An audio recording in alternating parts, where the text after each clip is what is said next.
காலையில் சாப்பிடுகின்ற டிஃபன் அது இட்லியாக இருக்கலாம், தோசையாக இருக்கலாம், பொங்கலாக இருக்கலாம். அதில் நமக்கு கார்போஹைட்ரேட், ஃபேட், ப்ரோட்டீன்ஸ் எல்லாம் கிடச்சிடும். விட்டமின்ஸ் வேணும், அது தவிர மினரல்ஸ் வேணும். அதுக்கு தான் நம்ம சைடில் சாம்பார் தொட்டுக்கிறோம். இப்போ எல்லா வெஜிடபிளும் போட்டும் ஒரு கலவை சாம்பார் மாதிரின்னு வச்சுக்கோங்க. எல்லா வெஜிடபிள்ஸையும் போட்டுருங்க. புளியை கரைச்சி விடுங்க, மிளகு ஜீரகம் போடுங்க, உடம்புக்கு நல்லது.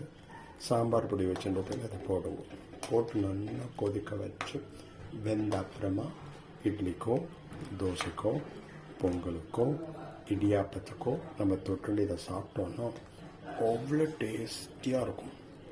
டேஸ்ட்டோட முக்கியம், உடம்புக்கு ரொம்ப ரொம்ப ரொம்ப ரொம்ப நல்லது.